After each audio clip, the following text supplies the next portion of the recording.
حمدا كثيرا طيبا مباركا فيه كما يحب ربنا ويرضى. أشهد أن لا إله إلا الله وحده لا شريك له وأشهد أن محمدا عبده ورسوله صلى الله على آله.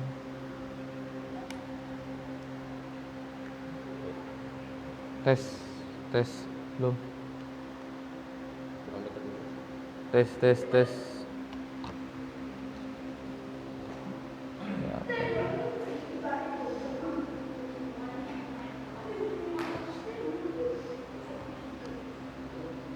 Iya, belum masuk.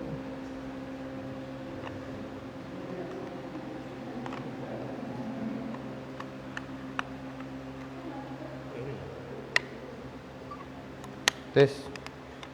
Oh, masuk. Tes.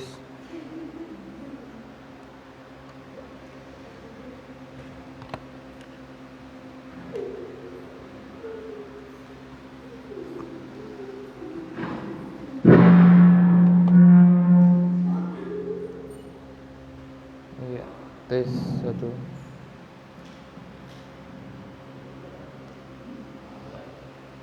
Tes.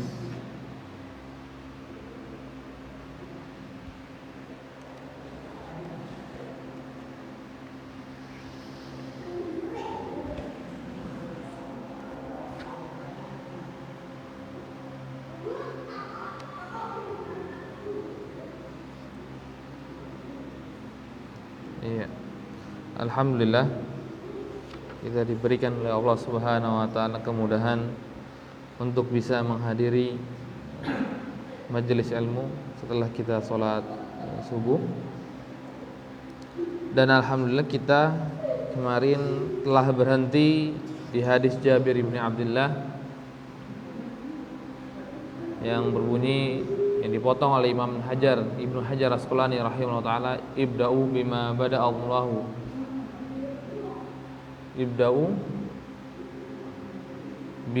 bada'allahu bihi. Mulailah dengan apa yang Allah Subhanahu wa taala mulai. Apa yang Allah Subhanahu wa taala mulai dalam ayat? Mencuci muka. Maka enggak boleh bagi kita mendahului hal lain dari apa yang Allah Subhanahu wa taala dahulukan. Di sini ayat ya ayyuhalladzina amanu idza kuntum ila sholati faghsilu wujuhakum. Cuci wajah kalian. Maka harus didahulukan daripada yang lainnya. Dan tertib di sana tertib yang wajib, yang tidak bisa ditawar. Enggak boleh kita mendahulukan tangan, enggak boleh kita mendahulukan kaki. Kaki saya ini habis kena lumpur Ustaz, maka kaki saya duluan. Tidak. Yang boleh kita bersihkan dulu kaki kita dari lumpur, kemudian kita wudu dari awal, dari pertama yaitu dari wajah, atau dari sunnah-sunnahnya yang sebelum wajah.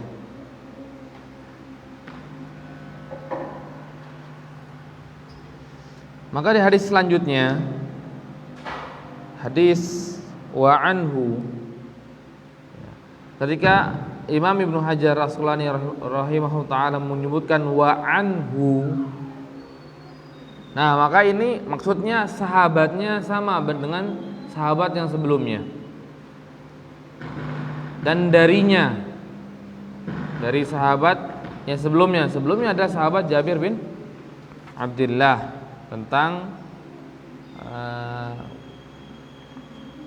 asalnya tentang hajinya Rasulullah sallallahu alaihi wasallam.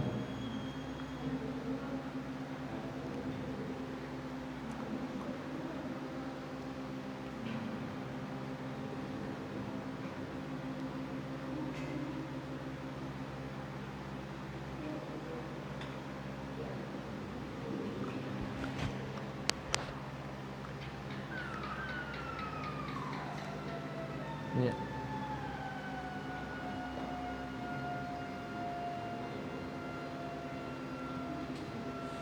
Tes. Ya.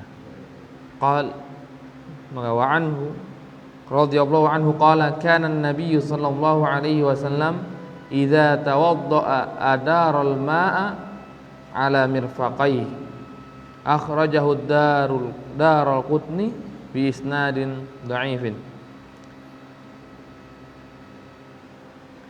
Maka di sini Ibnu Hajar Asqalani rahimahullah taala memasukkan sebuah hadis dari Rasulullah SAW. Berkata Jabir, sesungguhnya Rasul sallallahu alaihi wasallam ketika berwudu maka dia adaral ma, dia akan mengaliri air kemana? Alal mirfaqai, di atas kedua sikunya. Maka hadis ini menunjukkan bahwa siku masuk dalam cuciannya tangan. Karena dalam hadisnya, dalam ayatnya kan faghsilu wujuhakum wa aydiyakum ila marafiq. Kemarin sudah kita sedikit jelaskan, ila itu maknanya kan ghaya. Intihau ilal ghaya. Berhenti kepada tujuannya. Tujuan sampai mirfaq mah berarti berhenti sini. Mirfaq tidak masuk. Tapi kita sudah sebutkan perkataan para a'immah seperti perkataan Imam Syafi'i yang sepakat para ulama menyebutkan bahwa mirfaq ini, siku ini masuk dalam bagian cucian. Nah, di sini Ibnu Hajar ingin menguatkannya dengan dalilnya. Maka beliau bawakan dalil ini dari sahabat Jabir ibni Abdullah radhiyallahu anhuma. Nah, tetapi Ibnu Hajar karena beliau seorang muhaddis yang adil, beliau sebutkan akhrajahu Darul Qutni, dikeluarkan oleh Darul Qutni, tapi disebutkan sama beliau bi isnadin dhaifin, dengan sanad yang lemah. Dengan sanad yang lemah. Seperti ini para ulama. Kalau kita lihat mereka kayak Imam Tirmidzi, Imam Abu Daud, Imam Nasai, Ibnu Majah, Imam Darul Qutni, Imam Baihaqi, para kutubus sunan, mereka mencampurkan hadisnya, memasukkan hadis dhaif pun di dalam kitabnya.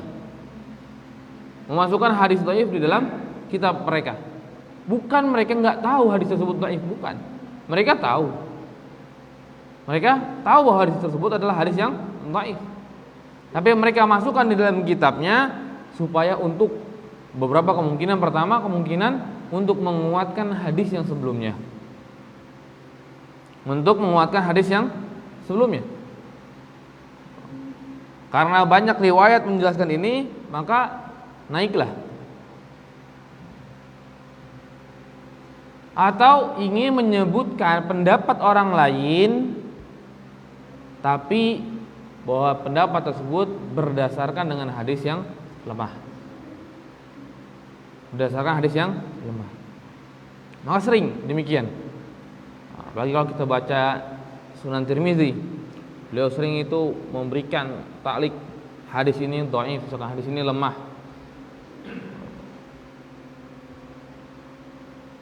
Kadang menyebutkan lagi ini rawi dengan ini enggak bertemu, enggak mendengar.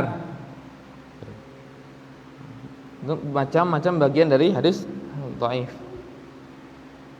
Jadi jangan kita seolah nih Imam Tirmidzi taunya bodoh nih, enggak.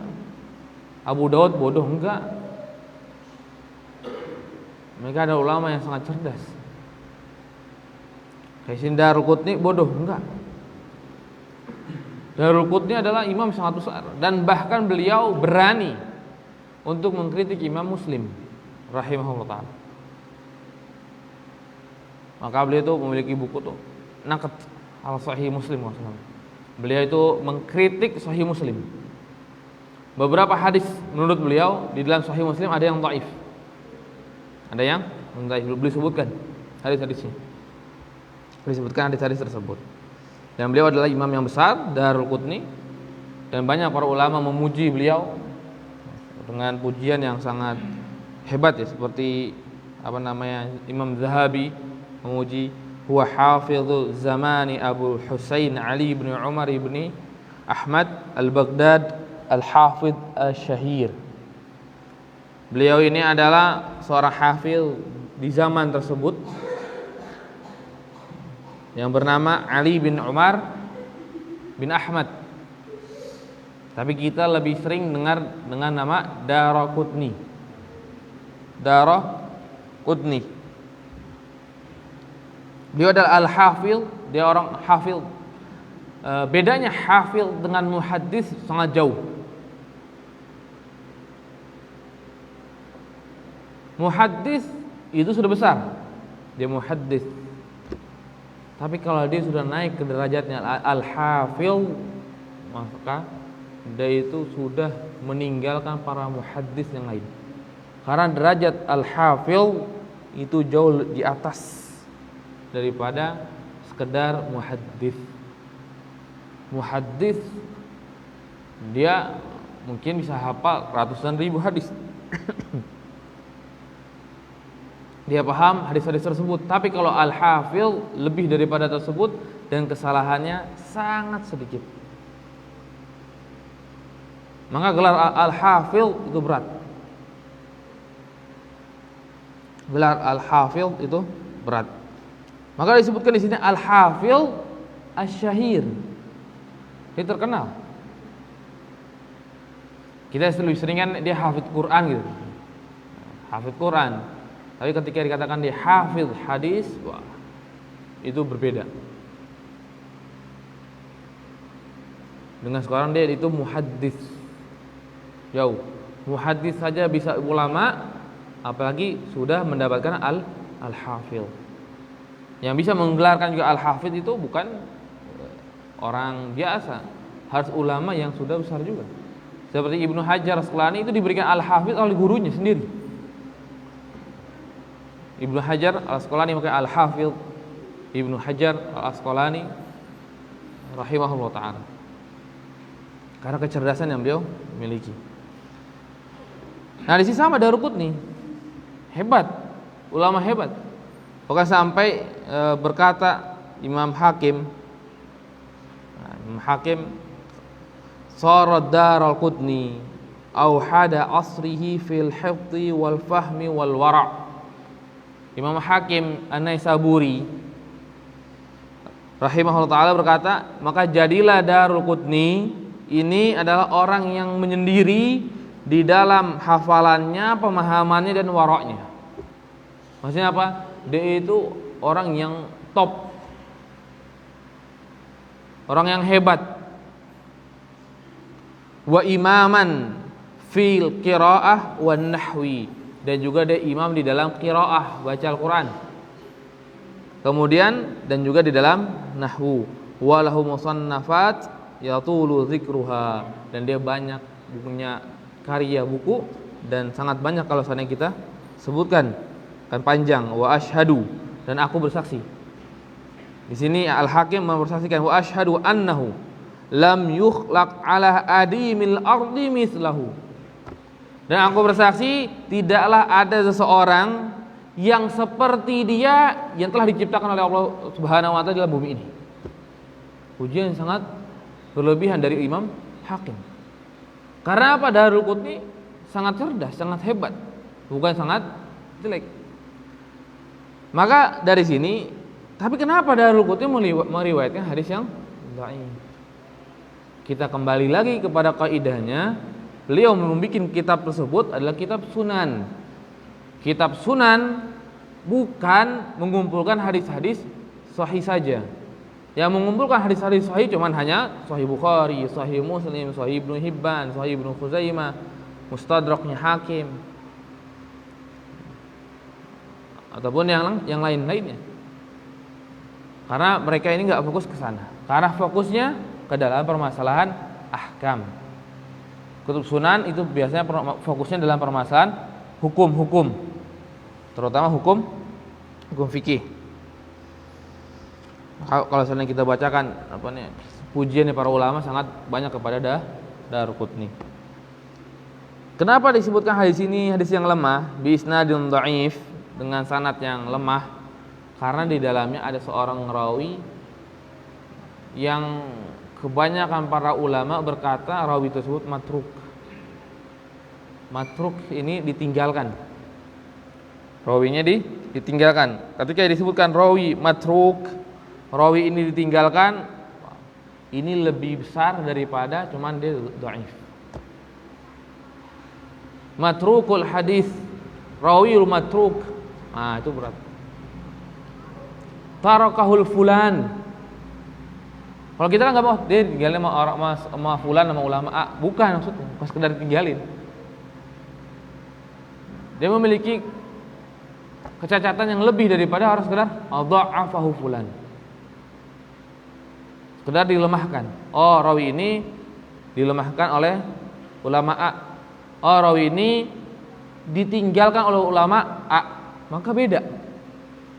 Kalau kita mau bandingkan mana yang lebih mendingan yang didhaifkan oleh ulama A, karena ditinggalkan itu derajatnya hampir-hampir di bawah juga.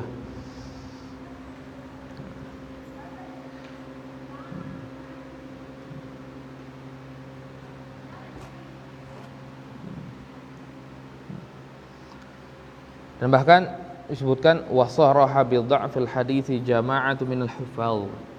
Maka banyakkan para ulama itu secara terang-terangan menyebutkan hadis ini hadis yang dhaif. Apakah menyebabkan kita ketika berwudu tidak memasukkan mirfaq ini dalam cucian? Maka jawabannya tidak. Jawabannya tidak. Karena bukan hanya dalil ini saja yang menjadikan pangkuan kita. Masih banyak dalil yang lain, tapi dalil ini dhaif. Kalaupun seandainya kita mau ngomong yaudah enggak apa-apa, hadis ini dhaif, kita enggak pakai. Tapi ada hadis yang lain ataupun ada dalil yang lain menunjukkan bahwa Rasul sallallahu alaihi wasallam pun mencuci mirfaqnya. Mengakibatkan karena dhaifnya hadis ini, maka bahkan enggak wajib nyuci mirfaq, nyuci siku, enggak. Enggak demikian. Disebutkan juga secara lughah makna di sana ila, pada dasarnya emang itu sampai tujuan saja, tujuannya tidak ikut, tapi di dalam ayat tersebut berbeda maknanya. Bedanya karena disebut oleh Imam Syafi'i maknanya ada ma'a mirfaqain, bersama dengan kedua sikunya. Maka tidak mengakibatkan kita tidak mencuci kedua siku kita. Ini hadis yang pertama. Hadis yang pertama di majelis kita ini. Kemudian hadis yang kedua atau hadis yang ke-45. Ini kita insyaallah nih. Imam Ibnu Hajar setelah beliau menyebutkan dengan hadis-hadis yang sahih, maka beliau menyebutkan hadis yang dhaif. Ada 3 hadis dhaif di sini. Nah, kemudian hadis yang selanjutnya adalah hadis wa an Abi Hurairah radhiyallahu anhu qala Rasulullah sallallahu alaihi wasallam la wudu'a liman lam yadhkur ismallahi alaihi. Akhrajahu Ahmad wa Abu Daud wa Ibnu Majah wa bi isnadin dhaifin. Maka di sini dari Abu Hurairah radhiyallahu anhu berkata Rasulullah sallallahu alaihi wasallam, tidak ada wudu bagi siapa yang tidak menyebut nama Allah Subhanahu wa taala ketika berwudu. Dikeluarkan dari Imam Ahmad, Abu Daud, Ibnu Majah dengan sanad yang dhaif.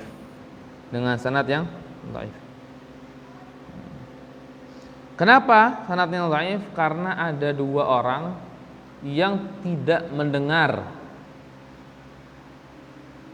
Ada 2 orang yang tidak mendengar, yaitu Ya'qub bin Abi Salamah an Abi Hurairah radhiyallahu anhu.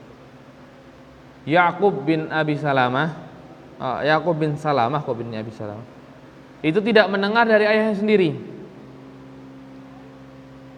Tidak mendengar dari ayahnya sendiri. Mungkin ayahnya sudah meninggal terlebih dahulu daripada Ya'qub besar. Kemudian Salamahnya pun tidak mendengar dari Abi Hurairah radhiyallahu anhu. Maka ada 2 kan? Kita anggap sahabat Salamah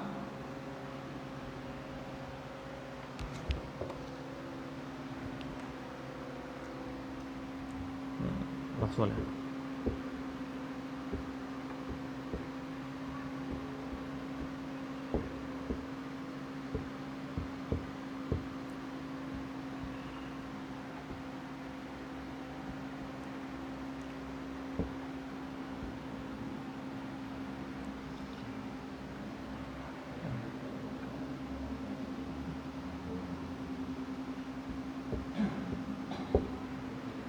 Hanya Yakub nih.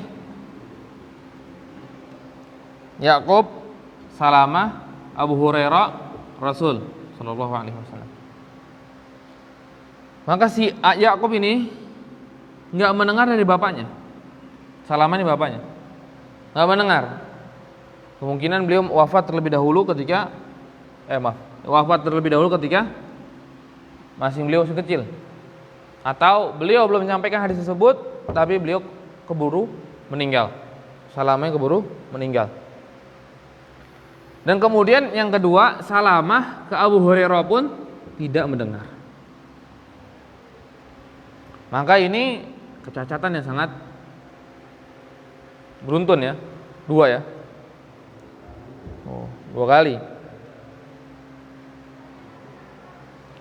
Maka sampai Imam Bukhari rahimahullah menyebutkan,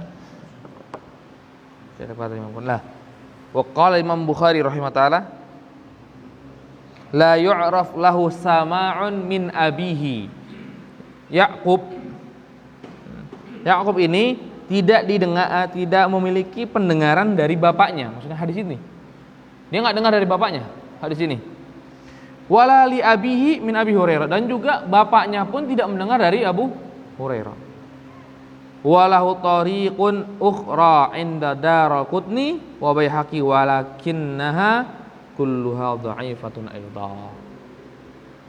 Maka Imam Bukhari lanjutkan, dan dia memiliki penguat dari jalur lain yang diriwayatkan oleh Daraqutni dan juga Baihaqi. Kemudian disebutkan beliau, akan tetapi semua tariq tersebut, semua jalan tersebut dhaifah, lemah. Semua jalannya lemah.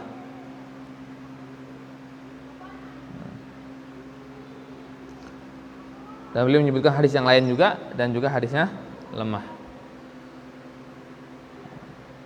Maka dari sini para ulama tidak sepakat tentang permasalahan hukum bismillah, membaca bismillah atau berbasmalah sebelum berwudu.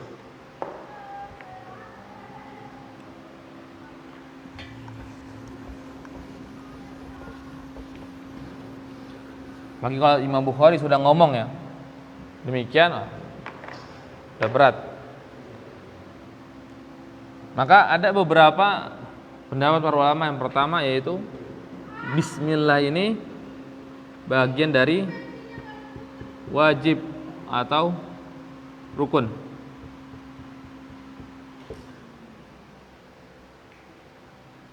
Jangan ya, rukun. Yang pertama wajib dengan rukun dan berdalil dengan zahir hadis ini. Dan mereka berkata kan hadisnya dhaif, tapi kalau seandainya dikumpulkan semuanya maka naik jadi hasan li ghairihi kan. Ketika hasan li ghairihi masih bisa dipakai untuk berdalil.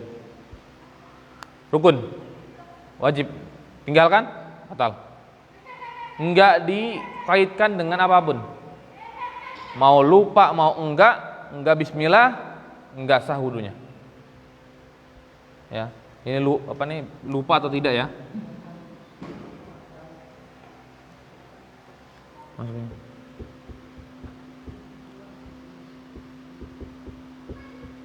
Sengaja dong.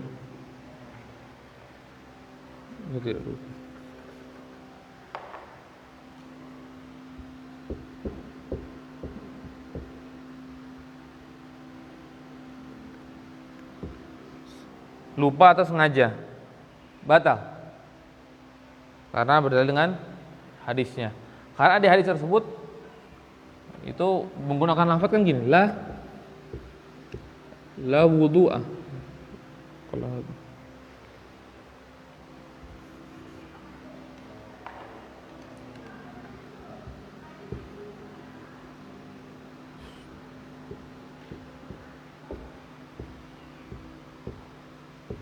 la wudu'a. Ini seperti la ilaha.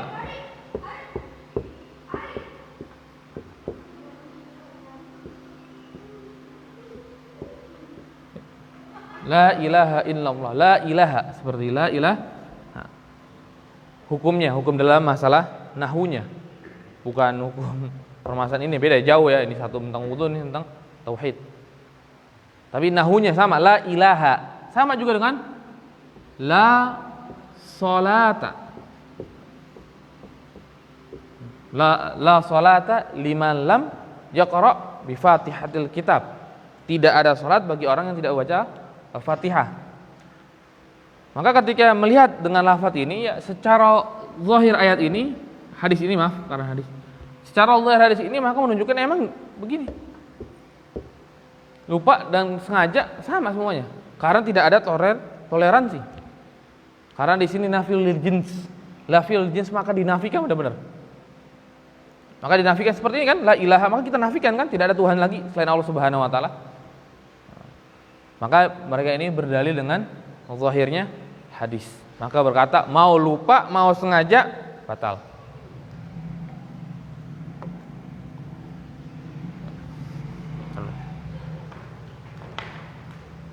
Kemudian yang kedua, memasukkan dalam kategori wajib, bukan rukun. Kenapa? Karena dengan dalil yang lemah. Ketika ada wajib, bahkan ditambahkan lagi wajibnya ketika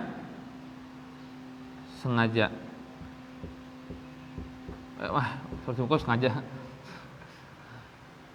Sengaja meninggalkan atau lupa gitu ya. Teringat ya, berarti ingat aja kita ganti ya. Ingat ya. Kok sengaja, stop.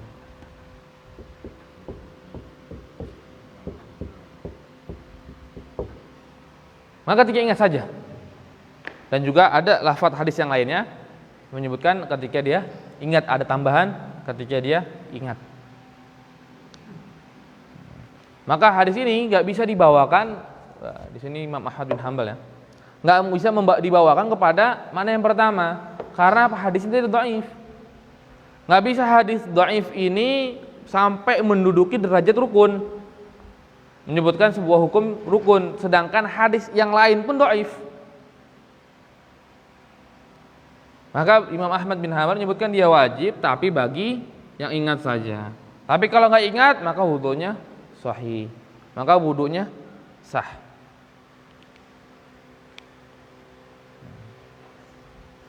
Kemudian bagaimana kalau ingatnya di tengah-tengah?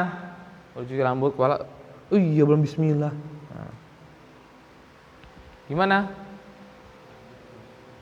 Maka di sana ada dua, dari ulama Ahmad juga ada dua. Pertama, diulang dari awal lagi karena dia ingat sebelum selesai. Kedua, bismillah baca di sana dan kemudian lanjutkan. Bismillah baca di sana dan lanjutkan. Kalau anak pribadi ngikutnya yang kedua. Lanjutkan. Bismillah kemudian lanjutkan. Karena hadisnya lemah. Kemudian yang ketiga ini adalah sunnah. Ini sunnah. Ya karena mereka menyebutkan sama. Hadisnya ini kan hadis yang lemah dan tidak bisa naik ke derajat wajib. Tidak bisa naik ke derajat wajib. Maka hukumnya sunnah.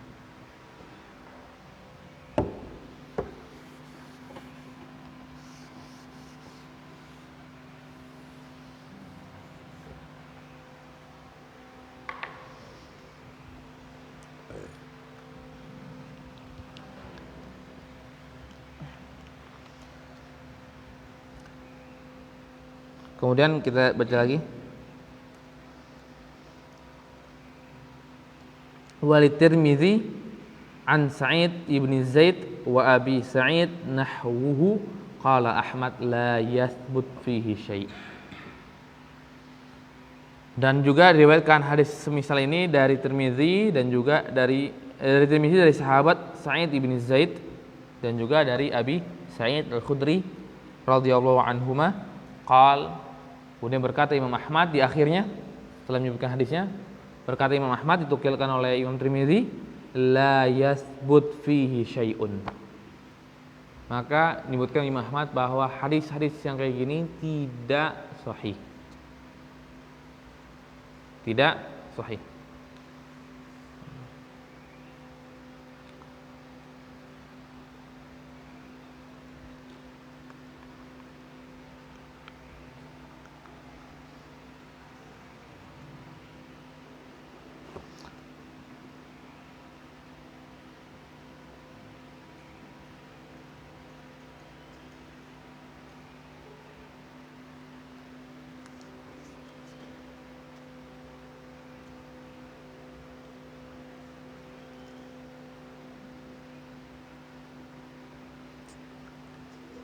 Dan Sa'id bin Zaid, siapa beliau? Orang Arab.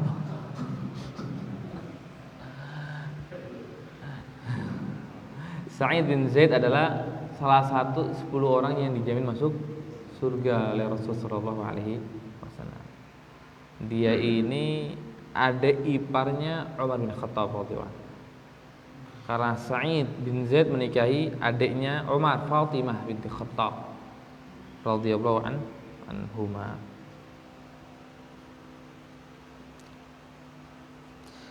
Nah, kemudian di sini Imam Tirmidzi juga menukilkan perkataan dari gurunya. Siapa gurunya Imam Tirmidzi? Imam Ahmad tadi sudah ya. Dan kemudian beliau menyebutkan dari gurunya yang lain, yaitu Imam Bukhari rahimahullah ta'ala. Imam Tirmidzi dapat belajar dengan Imam Ahmad, dapat belajar Imam Bukhari. Dan bahkan Imam Bukhari berkata, membuat pintar saya Imam Tirmidzi ini.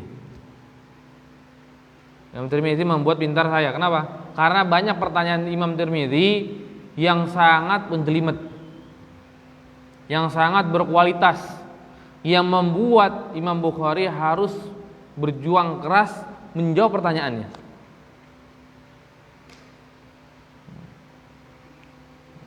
Nah, maka sebagian para guru kita juga sama. Terkadang mereka itu dibuat pusing oleh muridnya dari pertanyaannya. Bukan membuat pusingnya negatif, tapi positif. Karena permasalahan itu adalah permasalahan yang sulit. Nah, Imam Bukhari begitu.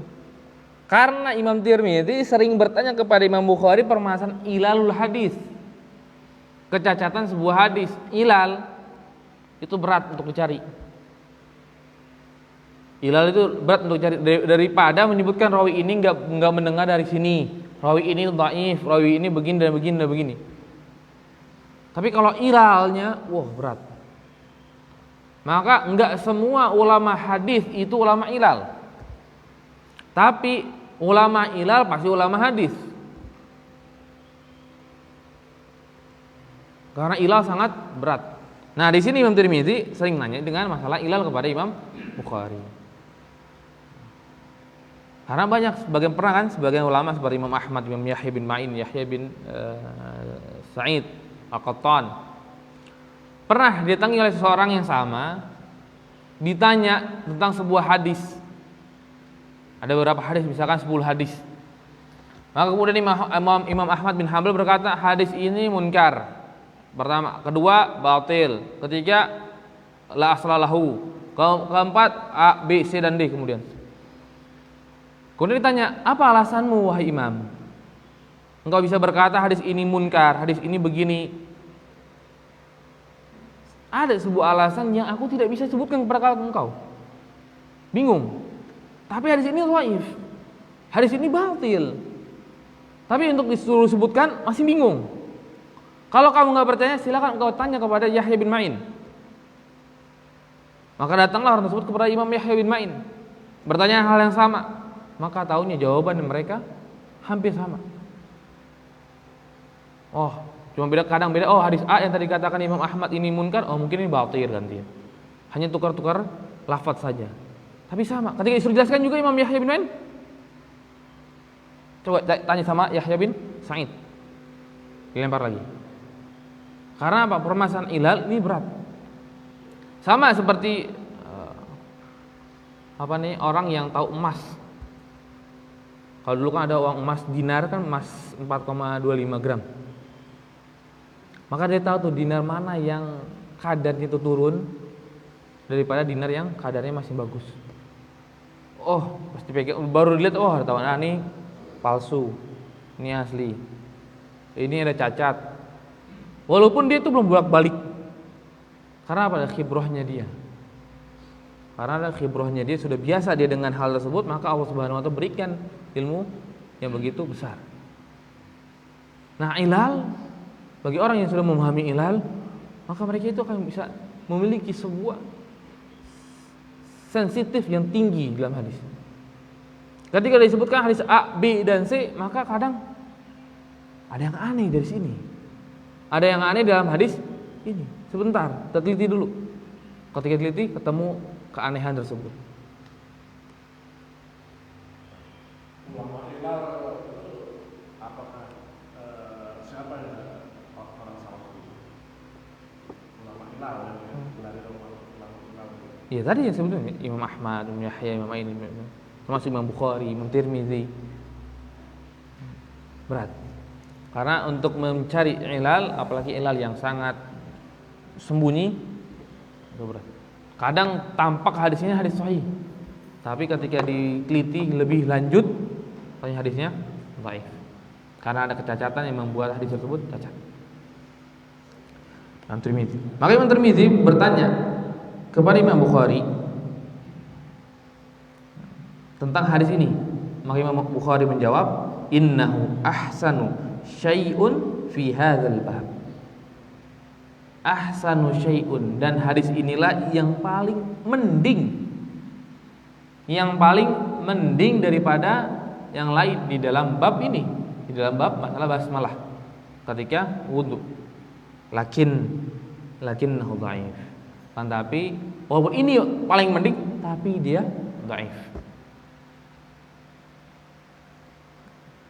Li'anna fi ruwatihi majhulain, karena di dalam riwayat tersebut ada dua rawi yang majhul. Dua bahkan, itu yang mending kata Imam Bukhari rahimahullah.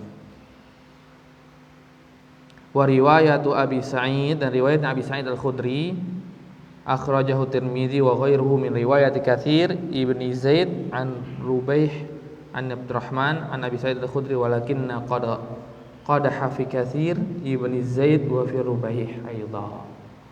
Nah, sama hadisnya Abi Sa'id juga ada dua rawi juga yang dhaif. Maka ini adalah hadis yang dikumpulkan menjadi mereka bisa naik derajatnya. Maka aku pendapat yang lebih tengah-tengah itu adalah pendapat yang kedua. Dia mewajibkan ketika dia ingat. Kalau tidak ingat, maka tidak wajib baginya. Dia selesai wudu sampai kaki, kemudian baru ingat gitu, maka wudunya sudah sah. Nggak perlu diulang karena hadisnya bermasalah. Kemudian hadis selanjutnya,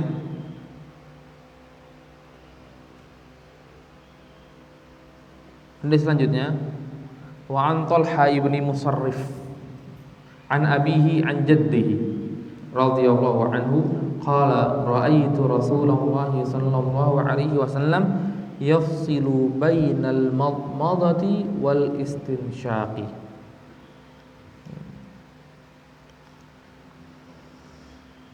Maka di sini disebutkan akhrajahu Abu Dawud bi isnadin dhaif. Dari Talha bin Musarrif an abihi, berarti Musarrif, an jaddihi, dan kakeknya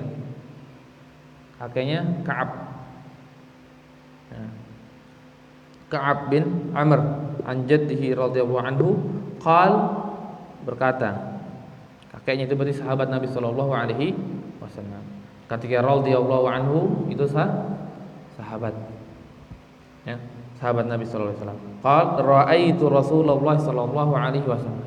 Aku, Ka'ab bin Amr, itu melihat Rasulullah sallallahu alaihi wasallam memisahkan antara kumur-kumur dengan istinsyaq. dengan memasukkan air ke hidung. Dipisahkan, enggak disatukan dalam satu gerakan. Kemudian akhrajahu Abu Daud, dikeluarkan hadis ini dari Abu Daud bi isnadin dhaif, dengan sanad yang dhaif. Menurut Ibnu Hajar Asqalani rahimahullah taala. Karena ada qadhaifan. Ada Lais ibni Abi Sulaim itu dhaif. Bahkan sampai Imam Nawawi rahimahullah berkata, ittafaqal ulama ala dha'fihi. Para ulama sepakat tentang kedhaifannya Lais. Wa li anna musarrifan wadda wa walida Talha majhulul hal. Bukan lagi bahwa musarrif tadi itu dia ini adalah orang yang tidak dikenal dalam hadis. Tidak dikenal dalam hadis. Bisa jadi dia ulama tempat lain, tapi untuk permasalahan hadis nggak dikenal dia. Seperti siapa lagi ulama yang besar? Abu Hanifah rahimahullah. Abu Hanifah ulama besar, ulama pertama mazhab. Tapi di dalam masalah hadis, Abu Hanifah oleh sebagian para ulama ditolak. Ditolak hadisnya.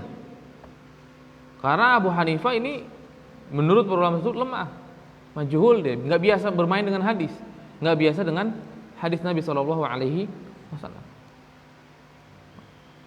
Karena untuk permasalahan hadis berbeda. Permasalahan hadis di zaman dulu sangat berbeda. Para ulama sangat menjaga dan hati-hati dengan hadis Nabi Shallallahu Alaihi Wasallam.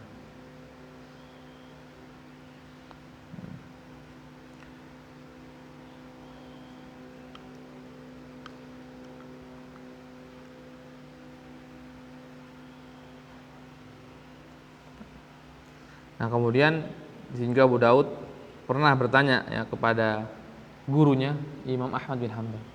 Imam Ahmad ini mengeluarkan ulama-ulama besar. Seperti Imam Bukhari itu muridnya Imam Ahmad, Abu Daud, Tirmidzi, kalau nggak salah Nasai juga sama. Para ulama-ulama besar. Dan dari Imam Bukhari saja sudah menjadi banyak lagi. Insya Allah. Kalau seandainya menelurkan hanya Imam Bukhari saja, itu sudah keutamaan yang sangat besar dari Imam Ahmad bin Hanbal. Tapi dia menelurkan sangat banyak para ulama. Imam Bukhari, Imam Tirmidzi, Imam Abu Daud, dan Imam Muslim, dan juga imam-imam yang lain. Dan beliau bertanya kepada Imam Ahmad, dan kemudian Imam Ahmad berkata, Ibnu Uyainah berarti Sufyan Ibnu Uyainah, gurunya Imam Ahmad bin Hanbal, za'amu annahu kana yunkiruhu. Dan sebuah kaum itu mengkira sesungguhnya dia Ibnu Uyainah mengingkari hadis ini. Maka Ibnu Uyainah berkata, Ishhad Talha Ibnu Musarrif an abihi an jaddih. Ini apa sanad kayak gini? Sanad apa ini hadis? Beliau permasalahkan karena di dalamnya ada dhaif dari Musarrif. Ya. Biasa para ulama demikian. Tapi dalam hadis ini juga menunjukkan sebuah makna adalah bolehnya dipisah antara kumur-kumur dengan madmadah. Maaf dengan bersama. Yang kumur-kumur dengan istinsyaq, masukkan air ke hidung. Dan bahkan disebutkan juga waqad dalla lahu aidan min hadits Utsman bin Affan wa Ali bin Abi Thalib. Dan juga makna hal tersebut pun diriwayatkan pula dari Utsman bin Affan dan juga Ali bin Abi Thalib radhiyallahu anhuma annahuma afroda.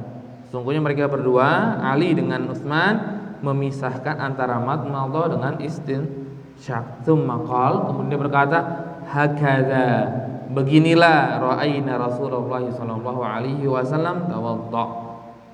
Beginilah kami melihat Rasul sallallahu alaihi wasallam berwudu.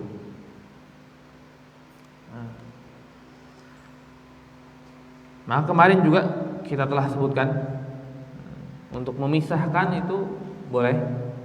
Memisahkan antara kumur-kumur dengan masukkan air ke hidung itu boleh karena diriwayatkan dari hadis yang sahih juga. Akan tapi ketika ditanya mana yang lebih afdal, maka lebih afdal digabung. Karena banyak yang Rasulullah berwudu dengan menggabungkan antara kumur-kumur dengan istinsyak. Kumur-kumur kemudian masukkan air ke hidung. Dan itu lebih sering Rasul sallallahu alaihi wasallam lakukan daripada memisahkan.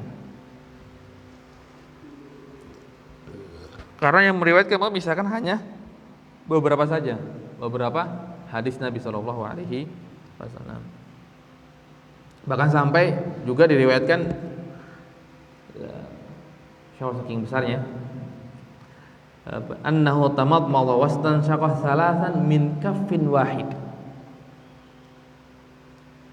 Dan juga Ali bin Abi Thalib itu pernah berkata bahwasanya Rasulullah Shallallahu Alaihi Wasallam ini berwudu kumur-kumur dan masukkan air ke hidung dengan satu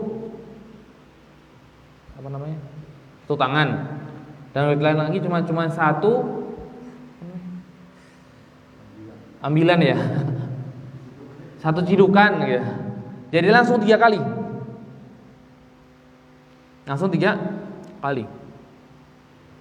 dalam satu cidukan ambil, kemudian Rasulullah langsung berkumur-kumur masukkan air ke hidung, masukkan air ke hidung sebanyak 3 kali dalam satu cidukan. Nanti di hadis yang lain juga menyebutkan misalasa marratin min salasati hafanat. 3 kali Rasul melakukan kumur-kumur dan masukkan air ke hidung dengan 3 kali cidukan. Dengan 3 kali cidukan.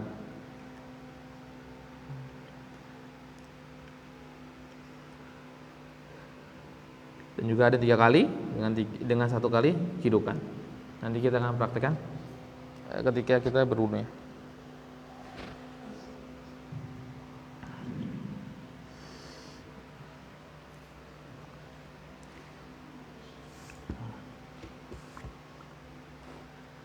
Nah, kita lihat hadis selanjutnya dari Ali bin Abi Thalib. Wa an Ali bin Abi Thalib radhiyallahu anhu fi sifatil wudu, di dalam sifat wudu, di dalam wudunya Rasul sallallahu alaihi wasallam, tsumma tamadmada sallallahu alaihi wasallam wastansara salasan yumadmidu wa yastansiru minal kaffil ladzi ya'khudhu minhul ma'. Maka hadis ini lebih jelas kan, menjelaskan bahwa Rasulullah itu menggabungkan antara kumur-kumur dengan masukkan air ke hidung atau mengeluarkan air dari hidung. Maka di sini Ali bin Abi Thalib meriwayatkan bahwasanya beliau melihat Rasulullah SAW berkumur-kumur dan juga kemudian mengeluarkan air dari hidung sebanyak 3 kali. Dengan apa? Dengan satu cidukan tangan yang dia telah ambil air tersebut. Jadi ambil satu, maka di sini kumur-kumur, masukkan air ke hidung dan keluarkan. Maka kalau tadi kita katakan yang lebih afdal itu menggabungkan antara kumur-kumur dengan masukkan air ke hidung dan keluarkan air ke hidung, karena lebih banyak hadis yang meriwayatkan hal tersebut. Lebih banyak hadis yang meriwayatkan hal tersebut daripada memisahkan antara kumur-kumur dengan masukkan air ke hidung.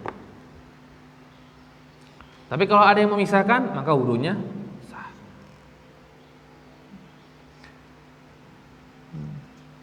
Akhrajahu Abu Daud wa Nasai, dan dikeluarkan oleh Abu Daud dan juga Imam Nasai rahimahumullah jami'an.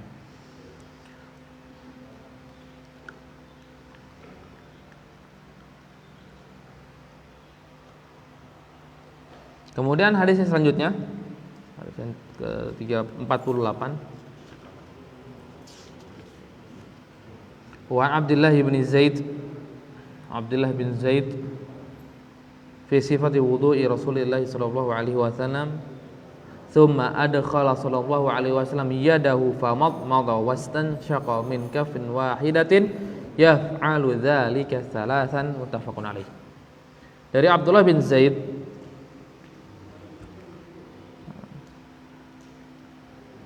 beliau menjelaskan tentang wudunya Rasulullah SAW.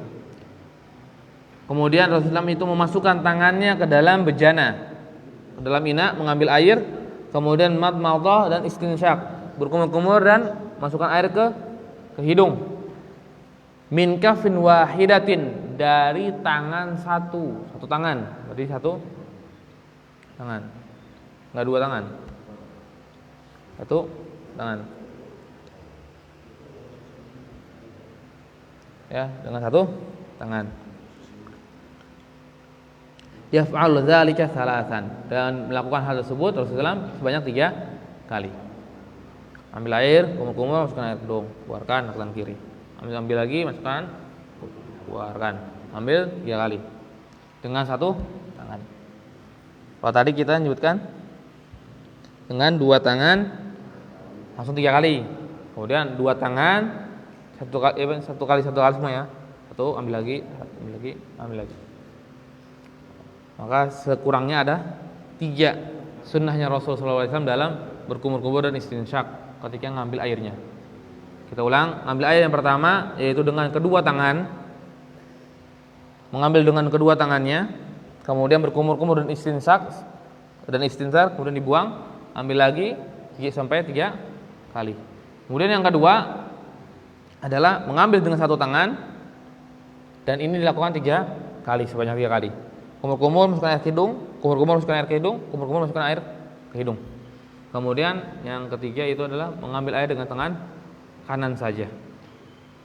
Tangan, ambil, masukkan ke hidung, kemudian keluarkan dari hidung pakai tangan kiri. Sebanyak 3 kali.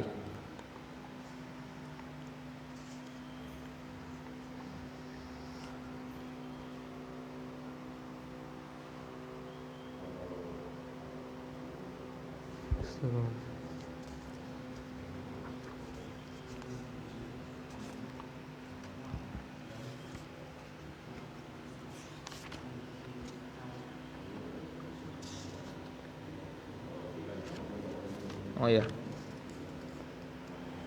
Kemudian kita lanjut. Tinggal 3 hari lagi. Soalnya kita bisa ini karena cuma sedikit. Mana ya? Wa an Anas bin Malik radhiyallahu anhu qala ra'an Nabi sallallahu alaihi wasallam rajulan wa fi qadamihi mithlu dhufri lam yusibhul ma'. Maka di sini Anas bin Malik radhiyallahu anhu meriwayatkan, beliau berkata, Rasul sallallahu alaihi wasallam melihat seseorang laki-laki wa fi qadamihi, dan di dalam kakinya mithlu dhufr, sebesar kuku. Yang apa? Lam yusibhul ma, yang tidak tersentuh air.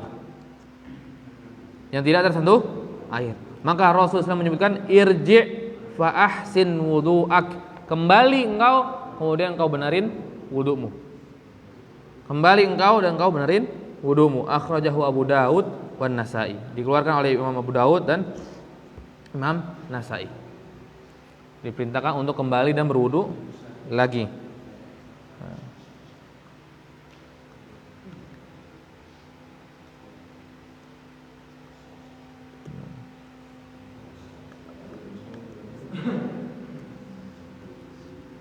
Maka hadis ini menunjukkan disuruh mengulang wudunya. Kemudian di sini maka dalil wujub isti'ab a'dha'il wudu'i bil ma'i nassan fir rijli wa qiyasan fi ghairiha. Maka wajib mencangkup seluruh basuhan, mau tangan, mau kepala, mau telinga, mau muka, mau kaki, semuanya terkena air. Dan secara nas itu ketika secara hadis hanya menceritakan tentang kaki, yang dari kaki yang tidak tersentuh air. Tapi yang lainnya semuanya dikiaskan kepada hadis tersebut. Dan yang mengatakan nggak ada hadisnya mengatakan wajah itu kalau tertutup, misalnya nggak kena air sedikit sebesar kuku itu batal. Nah, maka kita bilang itu kias dari kaki. Kias dari kaki. Jadi semuanya sama hukumnya. Kalau tidak tersentuh air, maka belum berwudu, dia disuruh kembali berwudu. Kemudian waruwiya an Abi Hanifah qala innahu yu'fa an nisfil a'dha aw rub'ihi aw aqallu minad dirham riwayat hukiyat anhu.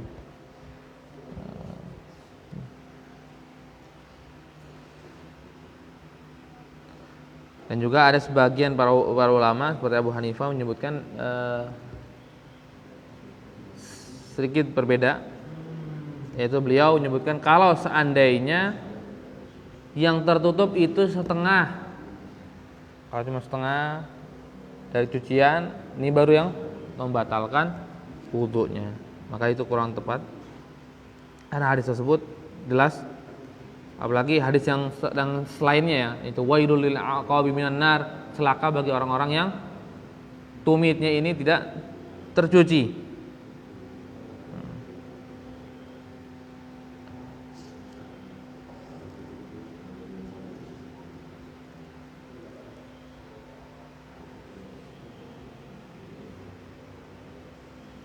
Nah, maka nanti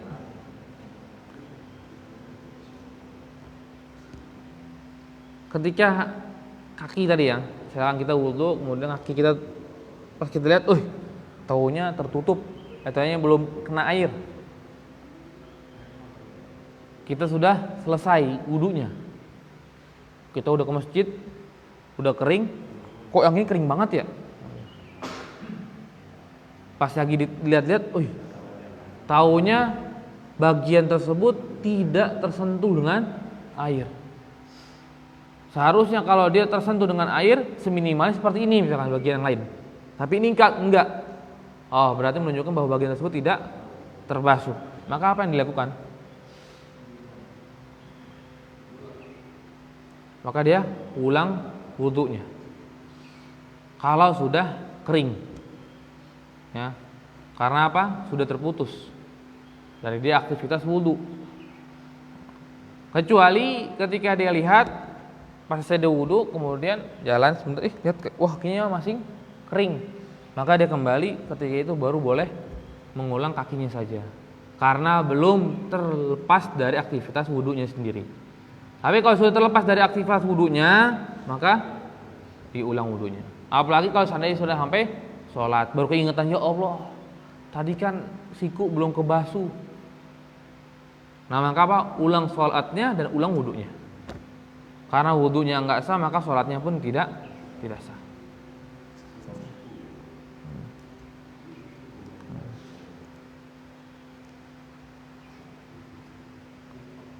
Maka disebutkan juga dalam hadis ini, maka Rasul menyebutkan wa fil hadis, kan Rasul melihat ada orang yang tidak terusap sebesar kuku kakinya.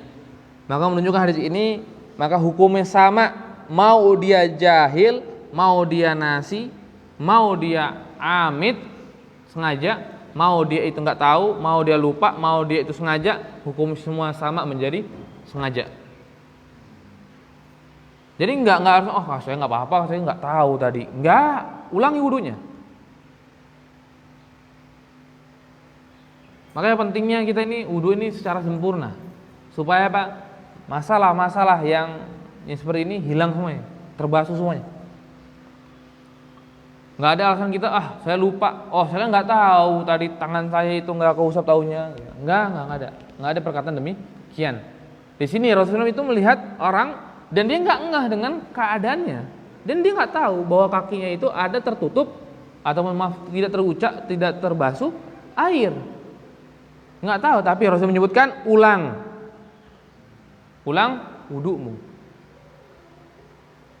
Karena wudunya belum sempurna, belum sah sesuai dengan aturannya. Kalau misal dia tidak sadar sampai sholat berikutnya, ya nggak apa-apa ya? Enggak, ulang.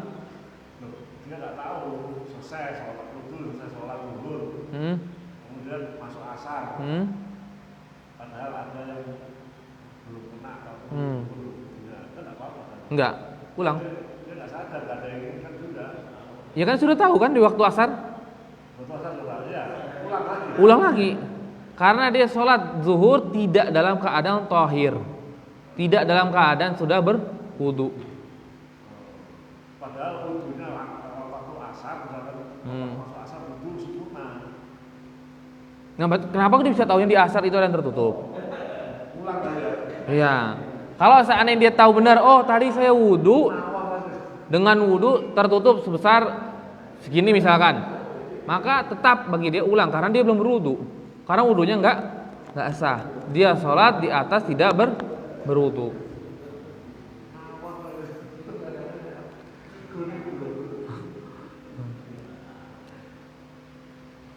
Sama kalau seandainya kita juga sholat, selesai sholat zuhur, asar, beringat, oh iya astagfirullahaladzim saya belum mandi. Nah maka dia ulang dari zuhur. Dia ulang dari zuhur, asar diulang sama dia. Hah? Apa yang nggak apa-apa? Ya nggak, emang harus ulang. Kalau nggak ulang nggak bisa, nggak sholat dia berarti. Iya. Iya, itu nggak apa-apa di sholat itu. Karena dia kan nggak tahu, lupa, baru ingat. Karena waktu zuhur dengan asar dikategorikan satu, mirip, sama dengan maghrib dengan isya. Maka kita jamak cuma beli zuhur sama asar, maghrib sama isya kan? Nggak boleh kita gabung semuanya langsung dari sekarang sholat maghrib, asar, maghrib, zuhur, asar, maghrib, isya. Gabungan nggak boleh. Hah?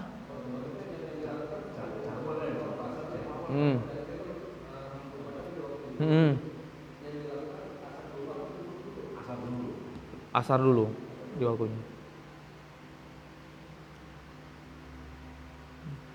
Untuk menghormati waktu asar. Zuhur dulu untuk menghormati urutan sholat. Nggak ada keharusan yang mana duluan. Tapi lebih baiknya malah zuhur dulu.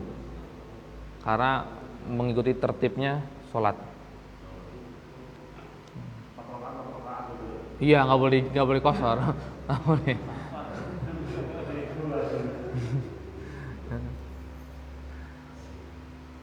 Karena wudu syarat sahnya sholat kan?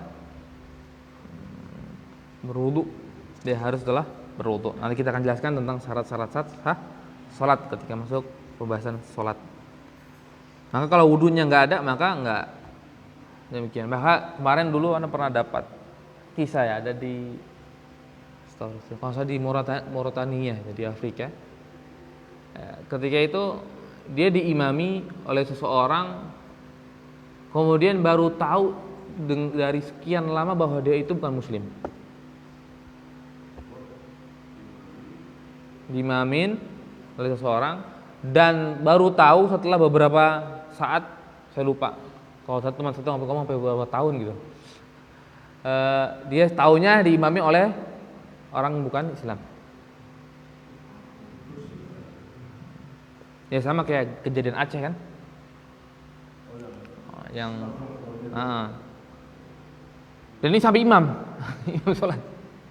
Jadi imam sholat, maka sebagian ulama menyebutkan suruh ulang dari wudu sholatnya, ulang dari ketika dia imam di sana. Sebagian ulama menyebutkan demikian. Saya juga lagi ketika mendengar, masya Allah, berarti berat juga ya dia ngulang berapa kali sholat itu. Allah. Tapi kalau seperti itu nggak harus diqadha sebetulnya, karena sudah kelewatan jauh. Tinggal bertobat kepada Allah Subhanahu wa taala. Karena kalau mau diqadha juga sangat berat, bertahun-tahun nanti dia ngotot. Habis sholat zuhur pasti sholat lagi zuhur. Insyaallah. Dan qadha kan harusnya di waktu ketika kita ingat. Jangan kita kayak ingat sekarang. Nanti aja lah.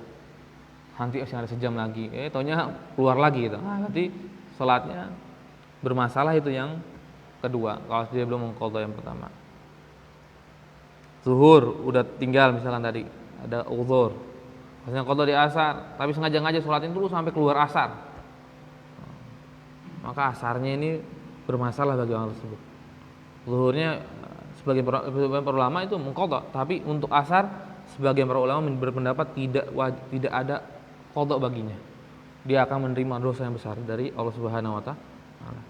Sebagian para ulama menyebutkan ada qadha. Nanti kita akan bahas tentang permasalahan bab salat. Kemudian hadis yang selanjutnya adalah hadis menyebutkan tentang wudunya Rasulullah SAW dengan mandinya dari jumlah air yang digunakan. Dari jumlah air yang digunakan. Wa an Anas bin Malik radhiyallahu anhu qala kana Rasulullah sallallahu alaihi wasallam yatawaddau bil mud wa yaghtasilu bis sa' ila khamsati amdad. Muttafaqun alaih.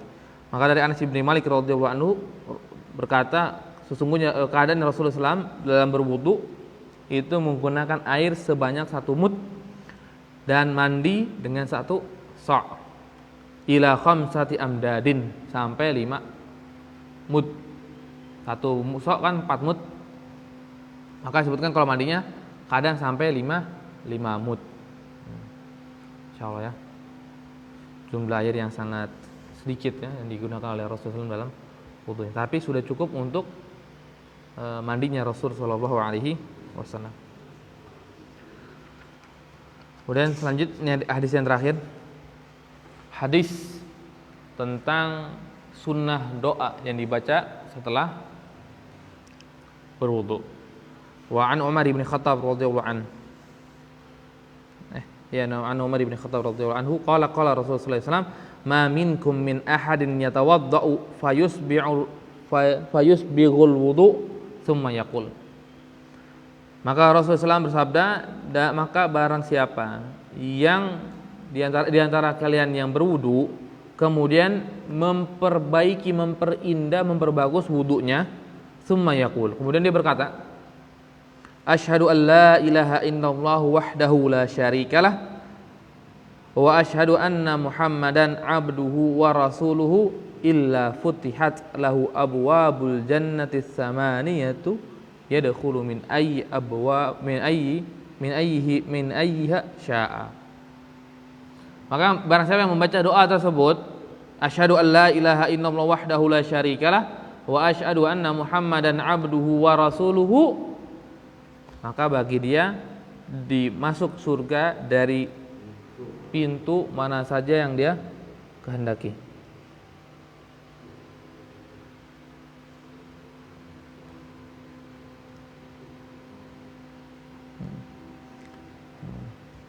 Ini.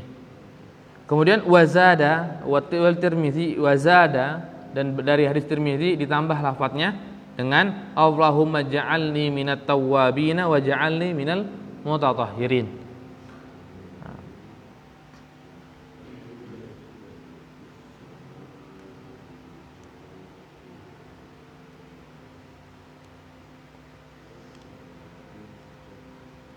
Maka hadis yang kedua ini adalah hadis yang ada tambahan ya Allahumma ja'alni minat tawwabina wa ja'alni minal mutatahhirin. Ada sedikit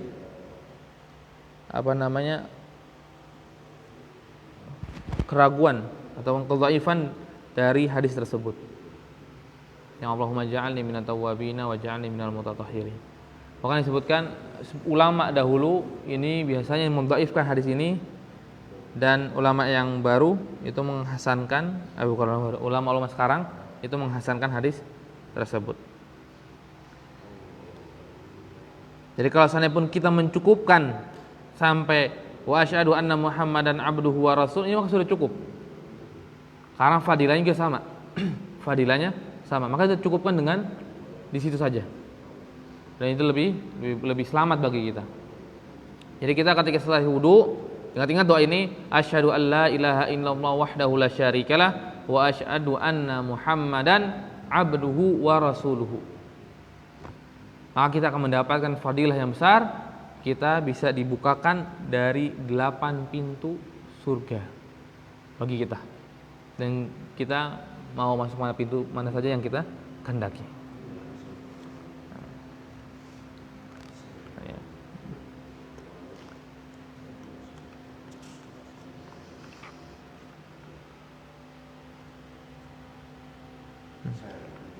Alhamdulillah, berarti bab wudu hampir kita katakan selesai ya, karena masih ada satu lagi bab masal alal khufain yang kita akan jelaskan di pertemuan yang akan datang. Kemudian setelah itu baru kita bahas tentang nawaqidul wudu, pembatal-pembatal wudu, dan bab seterusnya. Sebelumnya mungkin ada yang ingin ditanyakan?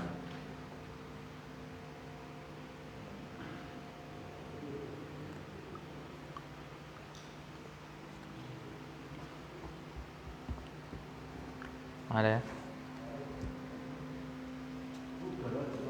Udah ya tadi ya. Oh ya, praktek dulu aja mungkin ya sebelum khuf, atau khuf dulu.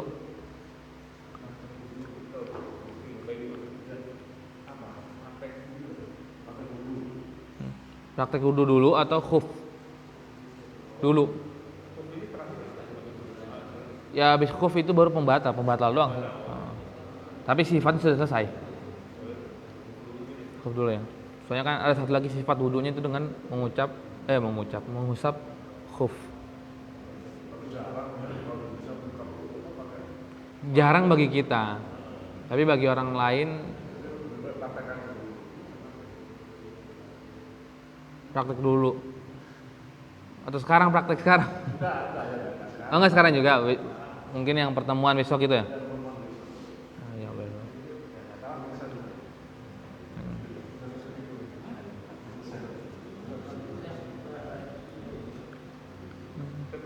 Oh iya. Ini mungkin ada hubungan sama yang juga, cuman ketika kita safar nih, seperti safar yang isi jarak 10 kilo gitu, kayak menggunakan bus ya, itu untuk berwudu, ketika waktu sholat nggak bisa berhenti, isinya tuh sebaiknya menggunakan air sedikit atau air besar.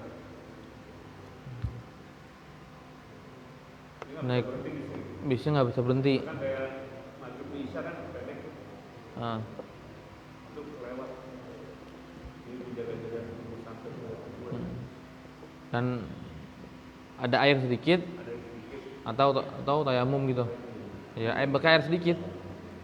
Soalnya kalau tayamum bagaimana di mobil itu ada itunya, debunya, belum tentu juga ada debunya. Menggunakan air sedikit, karena air itu kan mudah kita dapatin kan. 60 kilo ya kan paling cuman sejam 2 jam gitu kan. Dan itu enggak dikatakan susah mendapatkan air, karena bisa dapat kita selain ini gitu. Iya, rukunnya aja. Supaya bisa menghemat air tersebut juga. Nah, tinggal permasalahan selanjutnya lagi, wudunya di mana? Di mobilnya.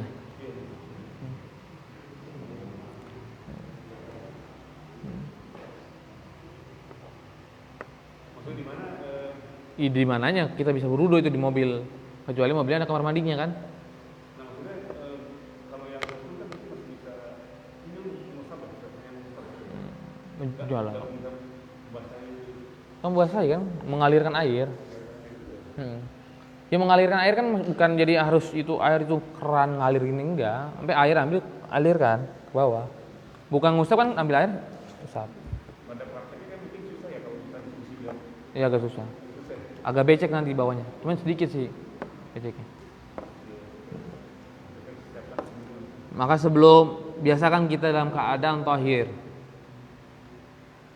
Biasakan kita dalam keadaan tahir terus. Batal kamar mandi wudu.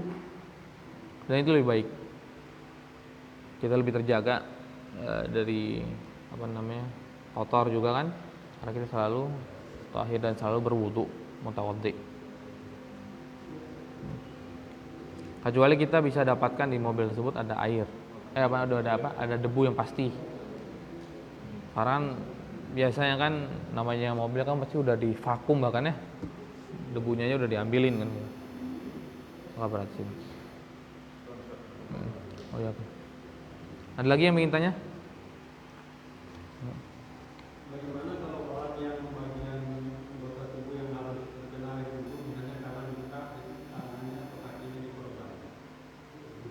Itu pembahasannya ketika khuf, insyaallah nanti kita bahas. Khuf. dalam khuf. Soalnya mirip dengan khuf dia.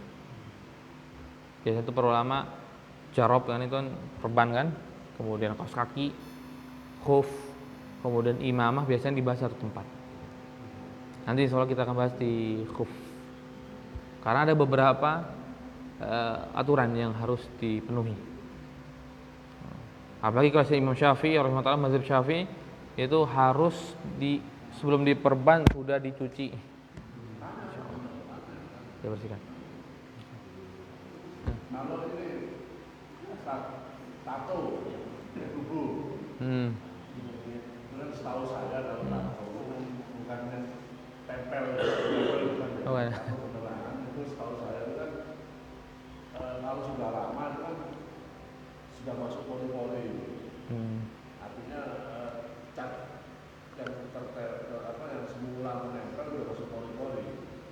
Tapi kan salah satu itu kan berarti kan harus kena pori-pori kan, pori-pori kulit lah ya. Tidak terhalang oleh sesuatu apapun lah. Apakah itu sah juga? Wudu bagi yang bertato gitu. Tato. Ya kalau tato tersebut itu menghalangi air untuk masuk ke dalam kulitnya, maka ya itu nggak sah. Tapi kalau tani tato tersebut bisa masuk ke dalam kulitnya juga, ya itu ya sah, berarti nggak menghalangi air masuk ke dalam kulitnya.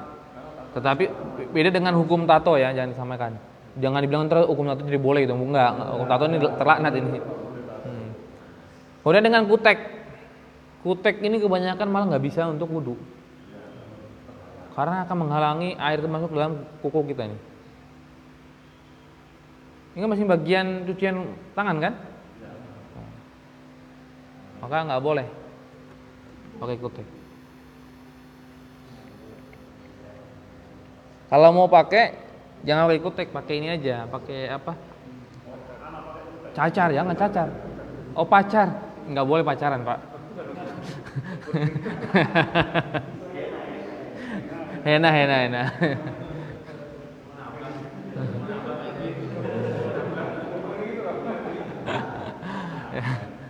Ya pakai henna, oke boleh. Karena henna tidak menutupi masuknya air ke dalam kulit. Yang sama, kalau tato bentuknya kayak henna itu bisa untuk wudu ya, maka sah. Tapi kalau enggak, maka enggak sah.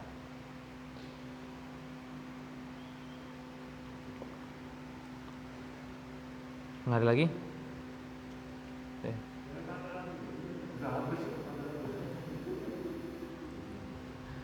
Ya, syukran barakallahu fikum. Assalamualaikum warahmatullahi wabarakatuh.